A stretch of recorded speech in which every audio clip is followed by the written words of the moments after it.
Hello, Romans here and welcome to another music review. I review every album from a viewpoint of a musician, as I am a singer, songwriter and a bass player for my own group Jakobe, and more than 3 years ago we released our debut album Pursuits in Life. What makes it unique is that it's a heavy prog rock without guitars. Instead you have drums, bass, saxophone and keyboards. You can check out all of our music videos on my YouTube channel.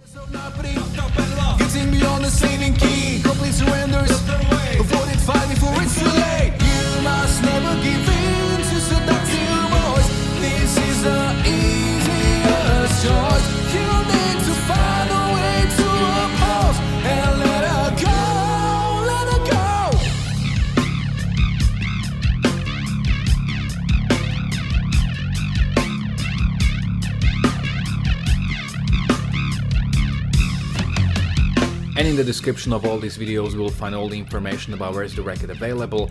It's available on all digital platforms like Spotify, Tidal, Deezer, iTunes, Amazon, Bandcamp, but also in this digipack version of a CD with a very beautifully illustrated 20 pages long booklet. So in case you want one, all you need to do is contact me via an email, on Facebook or on Instagram, or you can get one through Bandcamp as well. And today I'm going to review the debut soul album from Ross Jennings, A Shadow of My Future Self. Music review. Music review. Ross Jennings is the lead singer of one of the most appreciated and celebrated prog metal bands in like last 10 years, Haken. He also has a project called Novena, but I haven't listened to it yet, so you can let me know in the comment section below whether it's worth checking out or not. But I guess it's pretty good as well. Anyway, I think, to my knowledge at least, this is the only second solo album from Haken's band members, the first one being Richard Henschel's solo album that came out 2 years ago, and I remember that album really took me by surprise. It was a great release. Not that different from Haken's style, but considering that Richard Henschel is the lead songwriter in Haken, then I guess it makes sense. And now we have a debut solo album from the singer Ross Jennings, and it's very different. Obviously it's very different, much more going in like folk, pop, acoustic style, but I really dig this new album. It's really long.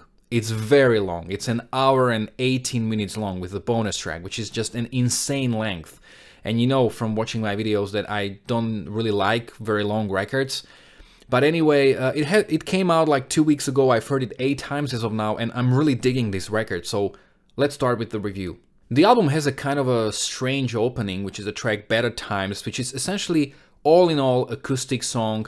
It has that gospel vibe, and it's probably a strange choice to open the record with, but I like the song. I think it's really cool, and it gives me Chameleon vibes, the album Chameleon from Halloween, which is one of my all-time favorite records.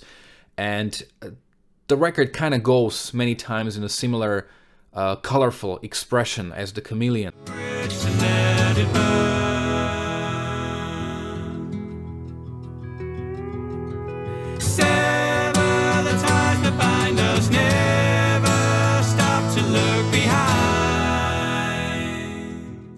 Words We Can Unsay has that very strong 90s groove, da-da, da-da-da, da-da-da, da-da, and it actually reminds me a lot of the track Save a Prayer from Bon Jovi. It essentially has the same groove and the same atmosphere, and Save a Prayer is a bonus track for Bon Jovi's Keep the Faith album, so it didn't even make the cut, but it has this very weird atmosphere. I'm not a big fan of that atmosphere, but I don't really want to blame the track. It's just probably something I picked up in my life and connected with the track, whatever. The chorus is actually quite poppy and catchy, and I also really like that horn section that we get after the chorus.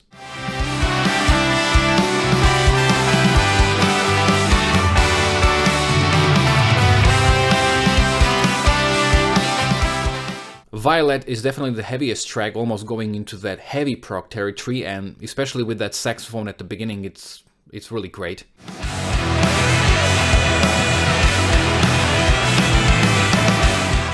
I really like how when the verses start, the instruments play just when Ross sings, and it creates this interesting phrasing and interesting rhythm. I really dig it.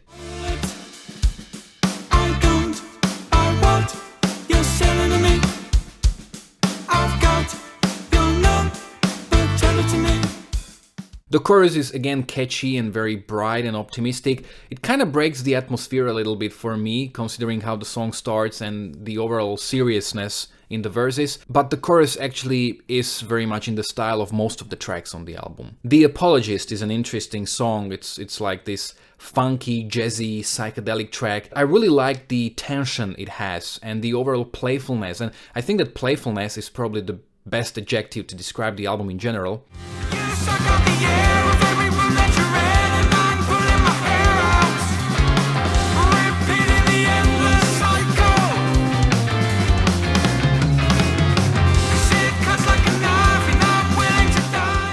The second half of the song, which I assume is a chorus, is again much more catchy and mainstream, just like the rest of the album. Rocket Science is a beautiful track with a super melodic chorus, and it's interesting because the melody is very 80s, but the execution is very 90s.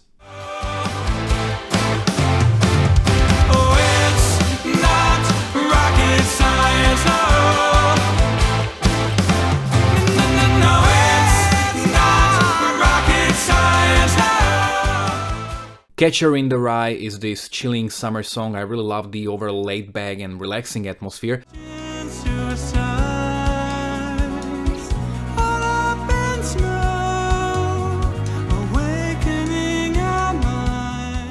The chorus is much louder in comparison, but still melodically very similar. And we also get a trumpet, so that's really nice.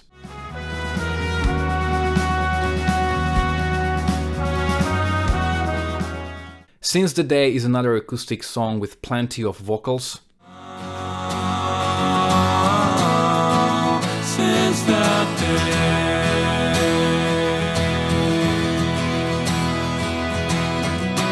couldn't see wood from the trees. Young at Heart is one of the 3 longer tracks because it's over 8 minutes long, and actually it's almost like a bluesy number. It actually reminds me a lot of the track House of Broken Love from Great White, which I mean as a compliment. The radio only plays our favorite ego. The chorus is yet again catchy and very powerful. You've been lying to save your own ass for too long, I've been dying from deep inside now. Feelings is a very optimistic song, and this is exactly a type of music we need in 2021 because it really makes you feel very optimistic and hopeful. I try to mend my broken heart. When it was yours, I tore apart. If only I knew that I would hurt your feelings, hurt your feelings. Another acoustic and folk song is Third Degree, and it's really very calming. Too many irons on the fire, they burn me. Third degree scars remain. They make us the people we are. And I love Then we've got almost 12 minutes long Phoenix, which is not really a prog song despite its length. Not really that much happens here. This is generally like an acoustic symphonic track, and it's much more of a singer-songwriter type of a track actually. In the second half we get into 6/4 time signature, which is pretty cool, and I love that synth solo, which is a very strong 70s sound.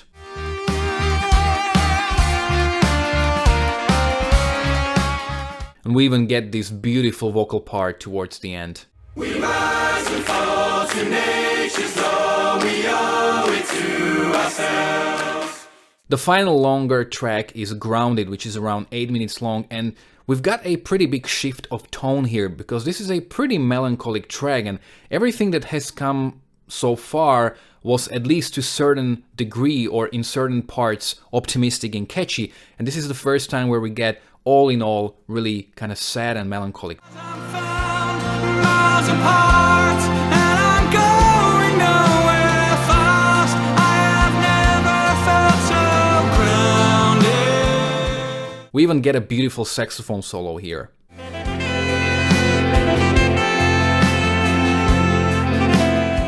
One of my favorite tracks on the album is Year, and this track reminds me a lot of Goo Goo Dolls, who have that specific pop rock style very suitable for autumn, and I really dig the atmosphere here.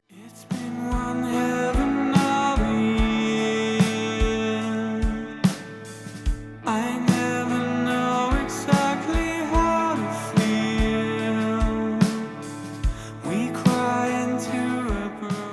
Even that grand finale that we get kind of in this track is very much in that Goo Goo Dolls pop rock fashion, but I mean that in the best way possible. Be the One is the bonus track on the album, and I think that this is actually one of the best tracks on the album. It's very playful and very optimistic, and I think that it just ends the whole record on a very high note, as opposed to the tracks like Grounded and Year, which kind of finish the whole album on a very melancholic note. So I think that Be the One is an important track at the end, because it left you hopeful after listening to the whole album.